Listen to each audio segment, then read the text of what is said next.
আজি মই ড্ৰাই ফিছৰ এটা সবজি বনাম। ইয়াতে লৈছো মই মূলা, ভাত কেৰেলা, পুই শাক, আলু আৰু বেঙেনা। আৰু এইটো হৈছে ইলিশ মাছৰ ড্ৰাই।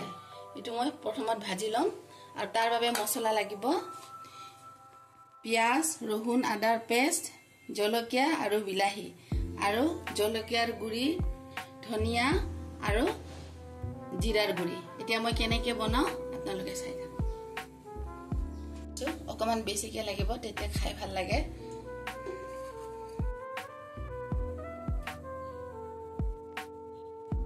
প্ৰথমত মই মাছখিনি ভাজি লম।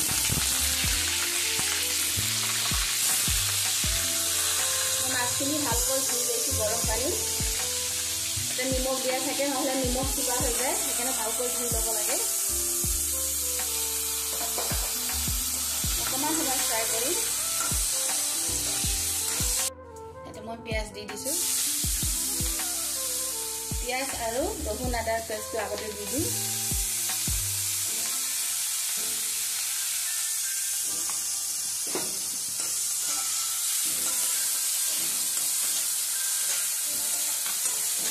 আপোনালোকে শুকনা মাছ খাই ভাল পায় নাপায়?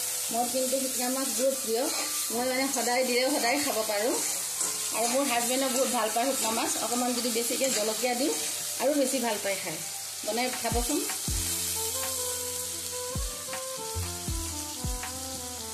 পিঁয়াজ ভাজি লৈছোঁ। ইয়াতে দিম হালধিৰ গুড়ি, অকণমান নিমখটো দিয়াচোন। এচামুচ জলকীয়াৰ গুড়ি, ঘৰতে কৰা জলকীয়াৰ গুড়ি, ধনিয়াৰ গুড়ি আৰু জিৰাৰ গুড়ি।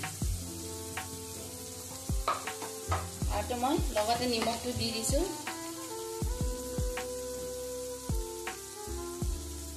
নিমখ বেছি নিদিওঁ, কাৰণ মাছত নিমখতে থাকে মাছটো। আৰু ইলিশ মাছৰ শুকনা মাছ বেছি টেষ্ট হৈ খায়। এতিয়া মই বিলাহীটো দি দিছোঁ।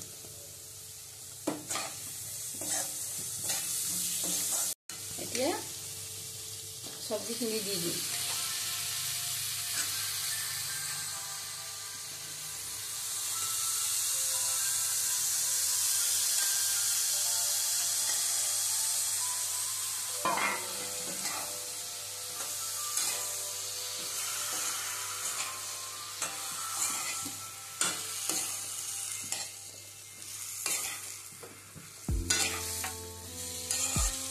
কালাৰটো দেখিব কিমান ধুনীয়া হৈছে, খাবৰ কাৰণে আৰু কিমান টেষ্টি হ'ব ভাবিছোঁ।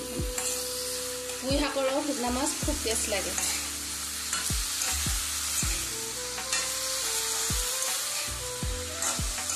ভজা যায় সিমানেই তৰকাৰীটো টেষ্ট হয়।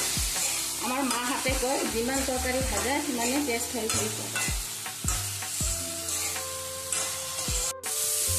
মই গৰম পানী দিছোঁ, আপোনালোকে ইচ্ছা কৰিলে দিব পাৰে, নহ'লে ঠাণ্ডা পানী দিলেও হ'ব।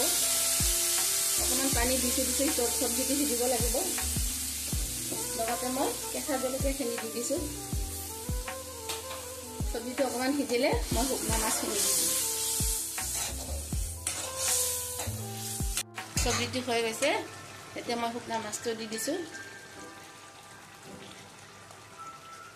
দি 3-4 মিনিট সময় মই আকৌ বইল কৰি লৈ নমাই দিম।